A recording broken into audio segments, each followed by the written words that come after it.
happy. More than enough. Congratulations. Thank you so much. How does this feel right now? It feels good to be in front of you. We've been missed trying you. to get this on the calendar for months. I know. I said to her, I was like, if it's going to take us sitting down on air to get us in one room, then let's do it. Let's make it happen. The last time we saw you, Colin, Katrina, and I, we all saw you at the gala, so that was nice. The Lower Eastside Girls Club gala. And you're working with them again. I just saw that. Am.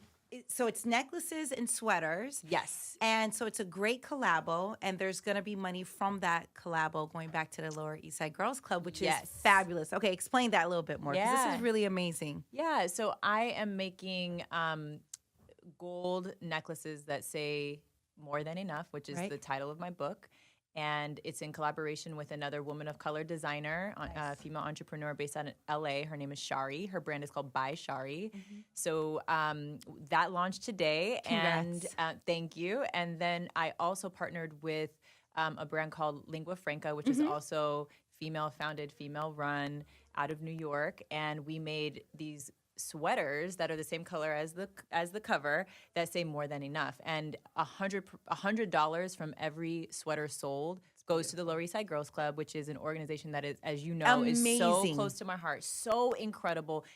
Honestly, it is my happy place. It is. It is the place you go when you need a reminder of your why. Yes. Because everything I do is for the next generation of girls who look like me and who are looking up to us. Right. And that place, man, I remember when I first got there and I got to meet these girls and I got to see. It changed my life. I mean, me too. Me too. I was and like, so now everything I do, I'm like, yes, but how many, what proceeds can we send to the Lower Eastside Girls Club? And just adds meaning to everything that you do. So I'm really excited to be able to partner with them on this. And you know, it's interesting. Like the way I approach my book is the same way I'm approaching these collaborations. Like, before I ever even put pen to paper on my book, I thought of it as a tool for community building.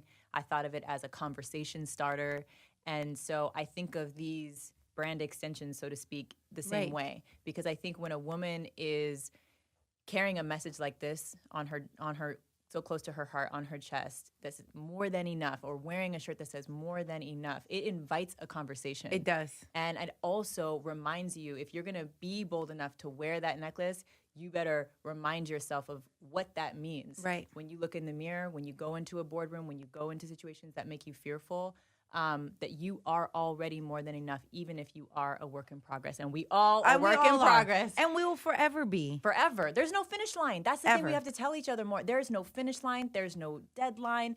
There's no pot of gold at the end of the rainbow. None. You know, we all are ever evolving, and you know, I think that's a lot of what the book is about too. It's like we got to give each other the space to dream, and then to dream up bigger dreams. Yes. And like I always say, your life is a series of dreams realized. You don't have to be defined by one thing, by one dream, by one title, by one salary. Like I'm talking to a multi-hyphen right here. You have 3 jobs and then some.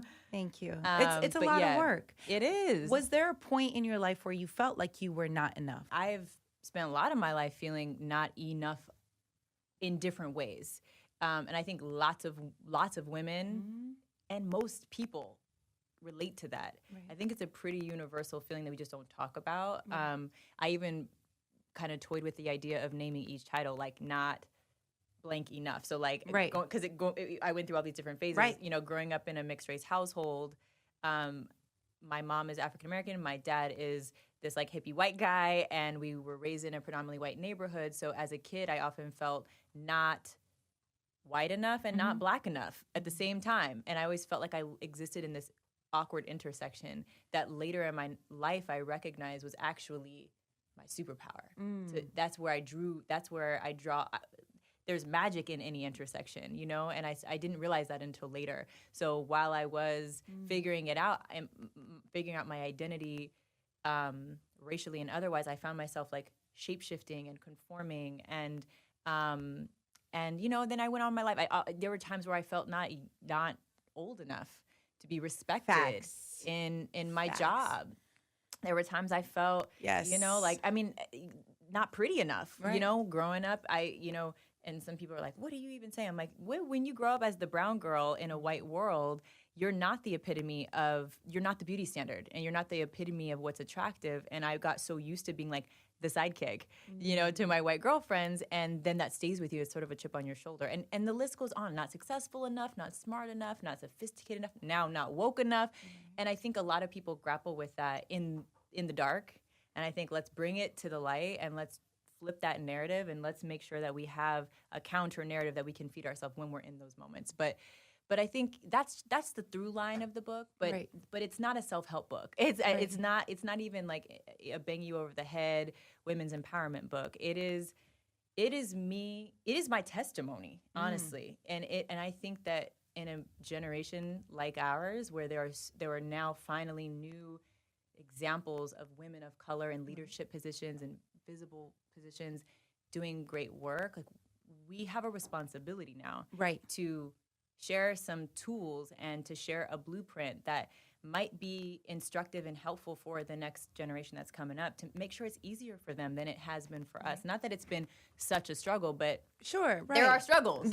And we don't have a lot of space to talk about what comes with that. With being first, with being the youngest, with being the only one who looks like you in the room. Right. We bear down, and we make it work, and we make we make lemonade out of lemons. Like, we just do the work. And so I feel like I've kind of hit this point in my career where I'm like, I can put my head up, and I can tell my story freely, openly, honestly, and I can pass the torch and share some lessons and be happy and keep continue. Going. Like, and continue. This is just, I like the last chapter of my book is only the beginning. Right. Because this is the first of many books. This is the first of many stories I will tell.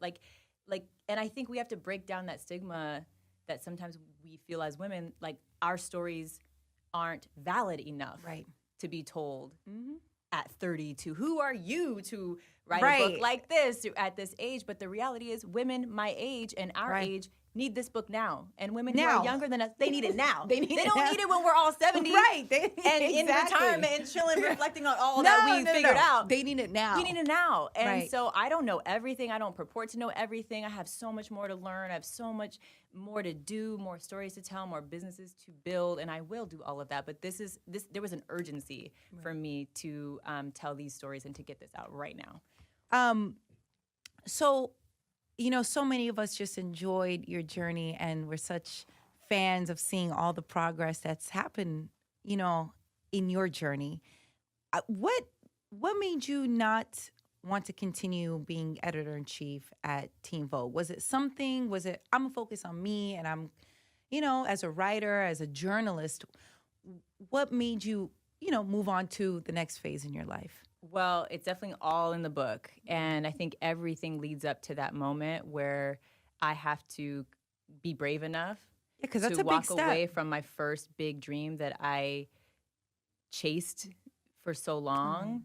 And then, but it's a liberating feeling to recognize this huge dream that I thought was impossible when I was a kid has been accomplished. Came, saw, conquered, did what I came to do, and I give myself permission to dream up bigger dreams and to go after them. And the reality is, I came into the magazine business, knowing that it was going to be the first step. And I knew that there were going to be more steps after that. I knew I was going to come to a point where I'd have to take a leap of faith. And I knew that because of the blueprint that I was following from a woman who inspired me to even get into this business, a Black woman named Harriet Cole. And the way that she set up her career was to use the magazine business as almost a launching pad, a foundation, a platform, and an opportunity to learn. And then she built her own media kind of empire, and she was able to, be really multifaceted force in media and create her own intersection. Right. Hers was, between spirituality, Black culture, and style. Right. And I was like, you can do that?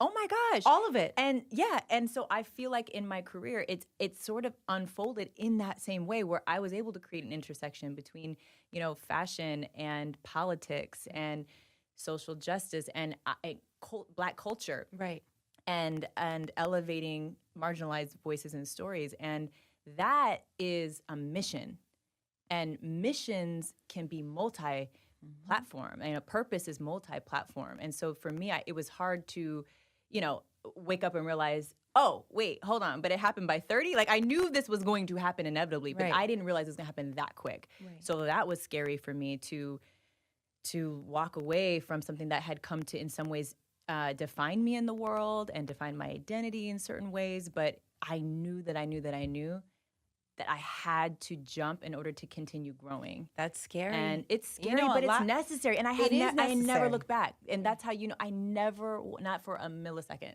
I've never looked back. That's powerful. But a lot of people are in that position.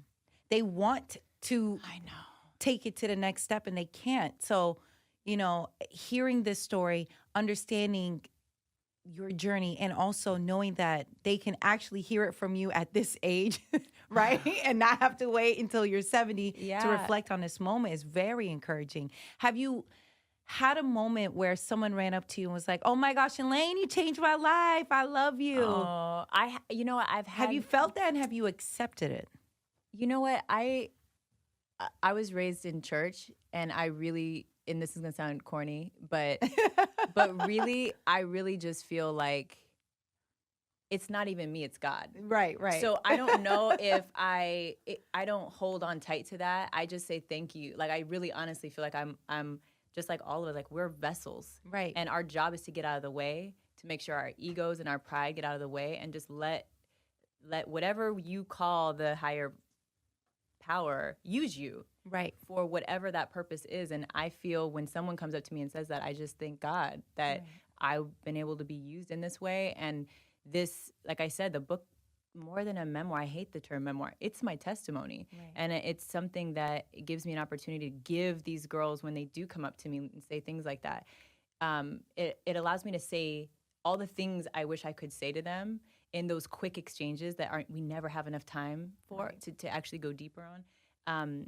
It allows me to tell them more than what I could fit in an Instagram caption. Because we live in this age of social media where we are just selling lies about success on the internet. Absolutely. And then it creates this compare and despair syndrome where it just, everyone's looking on the internet thinking everyone else's life is so much cooler than mine. And it's really everyone's so much farther along than I am. And like, what the hell am I doing? And because that's not the platform, that's a highlight reel. Right. That's not reality. And so I felt like I had to, as a journalist, I think the heart of a journalist is a truth teller. Right. Yes. And so it actually, being given this platform and this title of being a trailblazer, actually for me it made me feel like it came with responsibility. I don't want to be called that unless I am actually doing the work to leave this trail easier to walk down for the next generation. So I felt like this book was a responsibility. It was like, I don't want to be a part of the culture that's like perpetuating lies about success just because I'm not going online and talking about the struggles. That's not the place for it. But in a book, I could long form tell you the why and the how behind the what you're seeing in these highlight reels. And a lot of it is hustle. Oh, it's a lot. And I know you know that. And it's you work with young girls too, so you see this disillusionment of thinking that things happen overnight when they do not. And it's really dangerous. I always tell them detrimental. This is dangerous to think that is reality, what you see on social media. It's like, no, that's barely a percentage. Like when someone's like, oh my gosh, you're doing this. I'm like, yeah, it's a lot of work, but I have hard days, great days, longer days, shorter days, but we're human, right? And I think I'm so happy you as a journalist, as a writer, are able to give us your art, right? Because you have to be vulnerable to share this. And I know not you were easy. That there was a part where you're talking about when you're looking at magazines when you're younger, realizing you don't see yourself. And then was it Essence magazine that made you want to become editor-in-chief? Was it? Yeah, it was. Was it Essence? It was Essence. Yeah. And then I think you just posted that you're now in Essence magazine. Like, look at God. Look at God. It was a full circle moment. Like, yeah, I grew up loving Essence magazine. I revered the iconic editor-in-chief Susan L. Taylor, and I looked forward to reading her Into the Spirit column. It was the only place that I saw Black womanhood depicted in an elegant, sophisticated, holistic way. And it made me dream. bigger than my surroundings. It made me curious about the world beyond the one that I was a part of. It made me believe ultimately that I could be an editor at a place like that.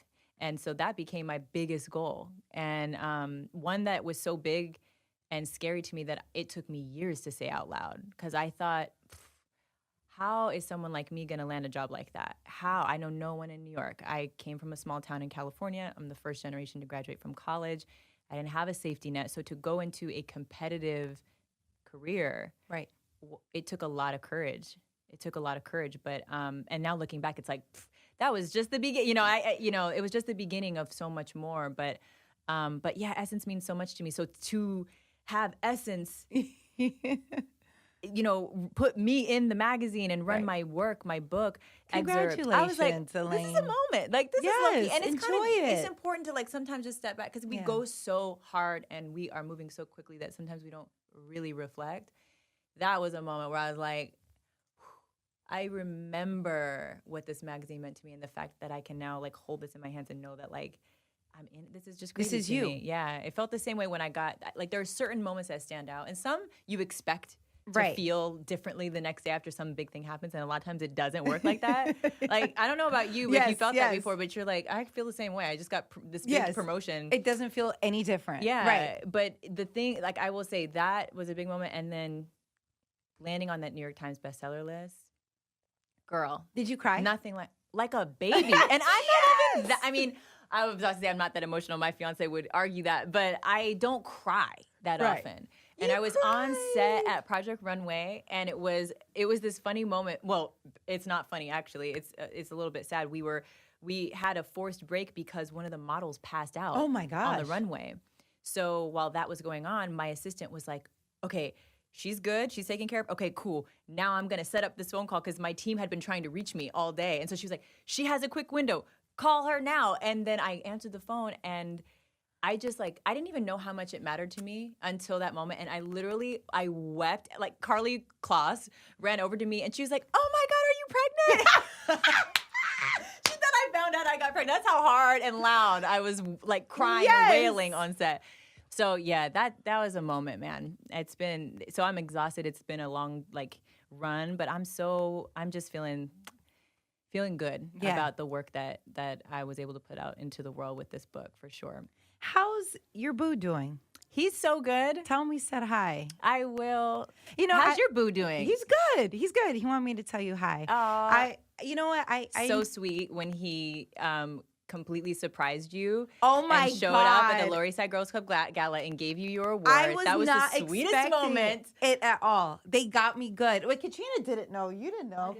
She didn't know either. He got all of you. All of us. I had no idea. It was really sweet. You know what I love about this? Like, when I saw you and your boo, and I love, before, I feel like when we were growing up, there was a stigma that if you're going to be successful, you're going to be a hardworking woman.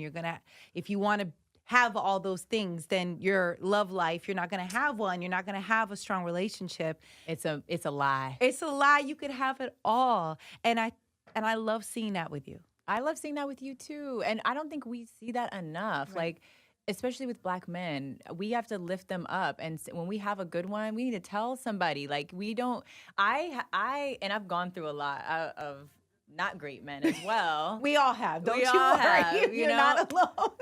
But no, I feel, honestly, this is also super cheesy, super corny, but I feel like with all the accolades and the success and whatever, the happiest part of my day is coming home at the end of the day and before bed, just laying in bed laughing with Jonathan. Yes. Like, that's my favorite thing to do. Isn't it beautiful? And it just, like, puts everything into perspective, and I'm happy to be able to say I'm genuinely happy. Yeah. Because I have been through different experiences in my career where my highest highs have happened at the same times as my lowest lows. Facts. And I'm happy that I'm at a point now where, thank God, the career high, the professional high is happening at the same time where I'm Yes. personally in a really good place too. Yes. You know, we got to Yes. claim that and say that Yes. when it's happening, because it's Yes. life is going to be up and down. Right. And it's always not gonna gonna be easy. No, and it's not easy now. Right. You know, but it's worth it. That's the key right there. Yeah, yeah. How do you? I feel like people want to know this. How do you manage having 3+ jobs and being that girl and being successful and also having a healthy, happy relationship that's growing? The times that I have off, I really use it. I hang out. Colin and I will do nothing, like just peace. That's the best. And just, okay, if we want to binge watch, Stranger Things, we will. And if we don't feel like it, if we feel like reading, if we feel like doing nothing, we'll do nothing. And I think that's important, just living in the moment and not forcing, like, let's go do this. Let's try to do this. It's like, it's okay. We'll just be here in our pajamas all day. Yes.